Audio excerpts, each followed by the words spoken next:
The eviction notice felt heavy in my hands as I watched Rebecca strut around our childhood home like she owned it. Well, technically she did now, according to the will she presented at the estate lawyer's office this morning. "Don't worry," she said, examining her perfectly manicured nails. "I'm giving you a full month to clear out, even though Dad's will only require 2 weeks. See, I can be generous. My name is Sophie Anderson, and at 34, I was watching my older sister dismantle my entire life with a few pieces of paper and a smile that didn't quite reach her eyes. Our father, James Anderson, had passed away 3 weeks ago after a brief battle with cancer. The loss was devastating enough. But now this. I don't understand," I said, keeping my voice steady despite the rage building inside me. "Dad always said he was leaving the house to both of us. He wanted us to share it." Rebecca rolled her eyes, settling into Dad's favorite leather armchair like she was trying it on for size. "People change their minds, Sophie." Dad finally realized which daughter actually deserved his legacy. I looked around the study where we stood, Dad's sanctuary filled with his books, his collection of antique maps, and the lingering scent of his favorite pipe tobacco. This room held more memories than I could count. It was where he'd taught me to play chess, where he'd helped me with my homework, where he consoled me after my divorce 2 years ago. "When did he make this change?" I asked, though I already knew the answer. I just wanted to hear her say it. 3 months ago," Rebecca replied smugly. "Right after his diagnosis, he called me over one evening and said he needed to make things right. Said he'd been foolish trying to split everything equally when clearly one of us was more capable." I nodded slowly, remembering that evening well. Dad had been heavily medicated, barely able to hold a conversation. Yet somehow he'd managed to not only change his will but make it heavily favor Rebecca, leaving her the house, his investment portfolio, and controlling interest in the family business. All I got was a small savings account and Dad's old car. "What about the business?" I asked, though I knew what was coming. "Of that," Rebecca waved her hand dismissively. "The board already approved my appointment as CEO. After all, I have been running things while you were off playing artist." I bit back a retort. My playing artist had actually been running a successful graphic design firm for the past 8 years. But Rebecca had always dismissed it as a hobby. In her world, if you weren't wearing a power suit and making other people miserable, you weren't really working. "I'll need the keys to the house," she continued, holding out her hand. "All copies, please, and don't even think about making extras." I reached into my pocket and pulled out my keyring, carefully removing the house key I'd had since I was 12. But as I did, my fingers brushed against another key, smaller, older, almost forgotten. The key to Dad's private safe. Rebecca didn't know about that safe. Nobody did, except me and Dad. He'd shown it to me on my 30th birthday, hidden behind one of his beloved antique maps. "Keep this between us," he'd said with a wink. "Sometimes a person needs a place for their real treasures." I handed Rebecca my house key, watching as she practically snatched it from my fingers. "I'll have my things out by the end of the month," I said quietly. "Make sure you do," she replied, standing up and straightening her designer blazer. "I'm having the locks changed tomorrow anyway, but I'd hate to have to call the police if you overstay your welcome." As she clicked her way out of the study in her expensive heels, I waited until I heard the front door close. Then I counted to 100, making sure she was really gone. Only then did I move to the far wall, where Dad's prized 1847 map of London hung in its heavy wooden frame. My hands were steady as I lifted it carefully, revealing the small wall safe behind it. The old key fit perfectly, just as it had countless times before. But this time, when I opened the safe, I wasn't looking for the family photos or childhood mementos Dad kept there. I was looking for the envelope he placed inside 3 weeks ago, just days before he died. "Sophie," he'd whispered from his hospital bed, pressing the envelope into my hands. "Put this in the safe.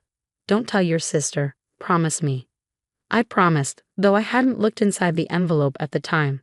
I was too focused on his failing health, on trying to make his last days comfortable.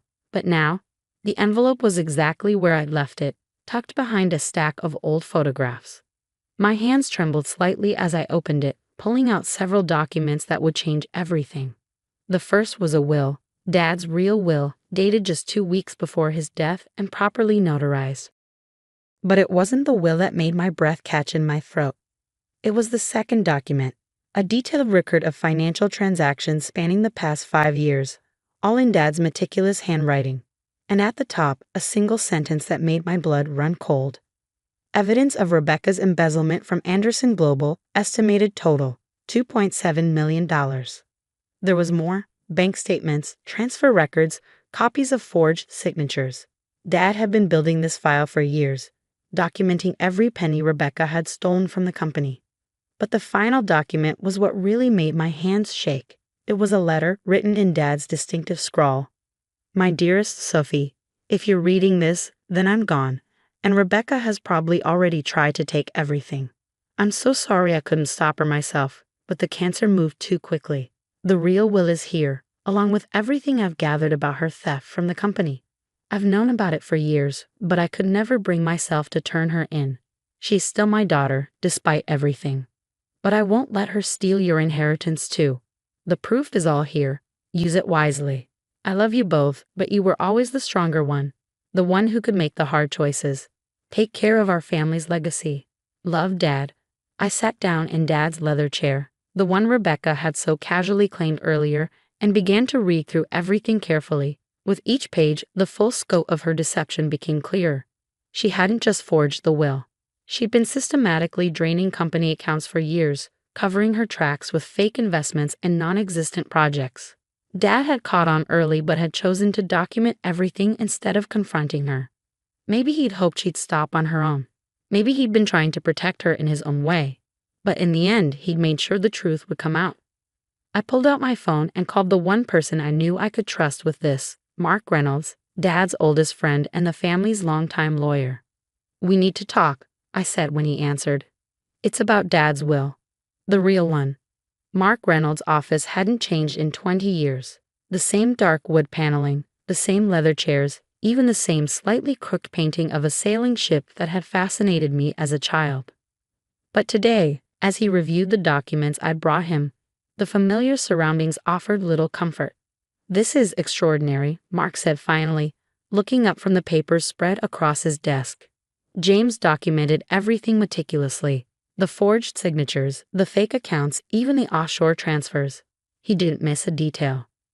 I nodded, thinking of all those evenings Dad had spent working late in his study. He hadn't been just managing the business, he'd been building a case against his own daughter. "What about the will she presented this morning?" I asked. "The one leaving her everything?" Mark's expression darkened. "A forgery, without question. A good one, but still fake. The notary's stamp is perfect. But the signature," he pulled out a magnifying glass, examining the document closely. James's real signature had a distinctive loop in the J. This one's missing it. Plus, the date coincides with when he was heavily medicated. He could barely hold a pen, let alone sign legal documents. "So what do we do?" Mark leaned back in his chair, steepling his fingers. "We have two options. We can go straight to the police with evidence of both the forged will and the embezzlement, or—" He paused, studying my face. "We can handle this more strategically." I thought about Rebecca's smug expression as she'd handed me the eviction notice. About all the years she'd dismissed my work, my choices, my entire life as somehow less valuable than hers. "Tell me about strategic," I said. Mark outlined the plan carefully. First, we would quietly file Dad's real will with the probate court, but request a delay in processing. This would prevent Rebecca from making any irreversible decisions about the estate while giving us time to build our case. Next, we would conduct a full audit of Anderson Global's finances, documenting every instance of theft and fraud. Mark would bring in forensic accountants he trusted, ones who knew how to be discreet. "The key," he explained, "is to have everything in place before she realizes what's happening. Once we move, we need to move fast." I spent the next 2 weeks playing along with Rebecca's narrative. I began packing boxes, making a show of preparing to move out. Meanwhile, Mark's team worked tirelessly, unraveling the complex web of financial deception Rebecca had woven. The numbers were staggering. Beyond the $2.7 million Dad had documented, they found another million hidden in various shell companies and fake consulting contracts. Rebecca hadn't just been stealing. She built an entire shadow operation within the company. 15 days after receiving the eviction notice, I got the call I'd been waiting for. "We're ready," Mark said simply. The board meets tomorrow at 10 a.m. Be there. That night, as I sat in Dad's study supposedly packing his books, Rebecca stopped by to check on my progress. "You're being very mature about this," she said, watching me wrap Dad's first edition Hemingways in bubble wrap. "I was worried you'd make a scene." I carefully placed another book in a box. "What would be the point? The will is clear, isn't it?" She smiled, that same self-satisfied smile she'd worn since we were children whenever she got her way. "I'm glad you understand. Once you're gone, you should really consider selling Dad's car. I could recommend some dealers." "I'll keep that in mind," I replied, fighting to keep my voice neutral. "By the way, aren't you running late for your dinner with the board members?" Her eyes widened slightly. "How did you know about that?" I shrugged. "Oh, I still talk to people at the company. They keep me updated." Something flickered across her face. Doubt, maybe even fear. But she masked it quickly. "Well, yes, just a routine dinner, making sure everything transitions smoothly." If she only knew how smooth the transition would be. The Anderson Global boardroom was intimidating by design. All gleaming mahogany and floor-to-ceiling windows overlooking the city. Rebecca had always loved it, the way it made people feel small. Today, as I took my seat at the far end of the table, I watched her hold court at the head, completely unaware of what was coming. "Now that everyone's here," she began, shuffling some papers importantly, "I'd like to discuss our 5-year growth strategy." Actually, Mark interrupted, rising from his seat. "There's been a change to the agenda." Rebecca's perfectly penciled eyebrows drew together in confusion. "Excuse me?" "I set the agenda, and I don't recall." "The first item," Mark continued as if she hadn't spoken, "is the matter of James Anderson's will. The real one." The color drained from Rebecca's face as Mark began distributing copies of Dad's authentic will to each board member. I watched as her hands began to shake slightly, though she tried to hide it by gripping the edge of the table. "This is ridiculous," she sputtered. "We've already been through this. The will was read weeks ago." "That will," I said quietly, speaking for the first time, "was a forgery. Just like the signatures on all those transfer documents you've been using to steal from the company." The room went deadly silent. One by one, the board members began examining the documents in front of them, not just the will, but the extensive evidence of Rebecca's embezzlement that Mark's team had compiled. "These are very serious allegations," Thomas Chin, the head of the board, said gravely. "Ms. Anderson, do you have any explanation for these discrepancies?" Rebecca's composure cracked. "This is absurd. Sophie's just jealous because Dad chose me to run the company. She's always been jealous of my success." "Success?" I couldn't help but laugh. "Is that what you call stealing nearly $4 million from our family's company? I built this company," she shrieked, jumping to her feet. "While you were playing with your little art projects, I was here every day, making the hard decisions, like the decision to create fake consulting firms to funnel money into your personal accounts." Mark asked mildly, sliding another document across the table. "Or the decision to forge Dad's signature on international wire transfers." Rebecca's eyes darted around the room like a trapped animal's, looking for an ally, an escape route, anything. But she found only shocked and disgusted faces. "Dad knew," I said softly. "He knew everything, Rebecca. He documented it all. But instead of turning you in, he protected you. Right until the end, he was trying to protect you. Then why?" Her voice cracked. "Why reveal it now? Because you couldn't stop, could you? Even after he died, you had to take more. You forged his will, tried to steal my inheritance, and planned to continue bleeding the company dry." Thomas Chen cleared his throat. "The police are waiting in the lobby. Mr. Reynolds has already provided them with copies of all documentation." Rebecca collapsed back into her chair, her carefully constructed world crumbling around her. "You can't do this," she whispered. "I'm your sister." "Yes, you are," I replied, standing up. "And you'll always be my sister. But Dad trusted me to protect his legacy, the real one, not the empire you tried to build on lies and theft." As the police led Rebecca away in handcuffs, I remained in the boardroom, staring out at the city below.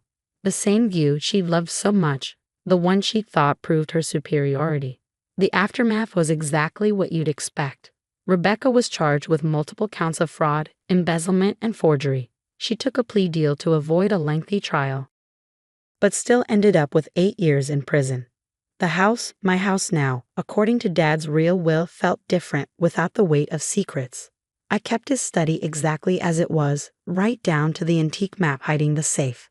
Sometimes I sit in his leather chair, remembering how he taught me that strength isn't about dominating others, but about doing what's right, even when it's hard. Mark helped me restructure the company, implementing new financial controls and bringing in fresh talent. Anderson Global not only survived the scandal but thrived, partly because employees no longer had to work under Rebecca's toxic leadership. A year after everything happened, I received a letter from Rebecca's prison. Her handwriting, once so precise and controlled, was shaky. Dear Sophie, I've had a lot of time to think in here. About Dad, about what I did, about who I became. I don't expect forgiveness. I'm not sure I even deserve it. But I want you to know that I understand now. Dad chose the right person to protect his legacy. I'm sorry for everything. Rebecca. I keep the letter in Dad's safe, along with all the other family documents that matter. Not because I've forgiven her, that will take time, if it ever comes, but because it's part of our story now. A reminder that sometimes the hardest choices are the right ones. The company continues to grow, but differently now. We've established a foundation in Dad's name that provides art education grants to underprivileged kids. My little art projects are finally being put to good use, designing materials for the foundation's programs. Late at night, when I'm working in Dad's study, I sometimes imagine I can smell his pipe tobacco, feel his presence in the room. I think he'd be proud, not just of how I handled Rebecca's betrayal, but of how I'm moving our family's legacy forward. The antique map still hangs on the wall, hiding its secrets, but now it reminds me of something else Dad used to say. The truth always finds its way to the surface. The only question is whether you'll be ready when it does. I was ready, and because of that, everything he worked for, everything he believed in, lives on. As for Rebecca, she'll be eligible for parole in 4 years. I don't know if she's really changed, if prison has taught her what Dad tried so hard to teach her about integrity and responsibility. But I do know this, when she gets out, she'll find that the door to Dad's study, my study now, is still open, because that's what family does. We leave the door open, even when we're not sure anyone deserves to walk through it. That's the real legacy Dad left us. Not the money, not the company, but the understanding that true strength lies in being able to do the right thing, even when it breaks your heart. And that's a lesson worth protecting.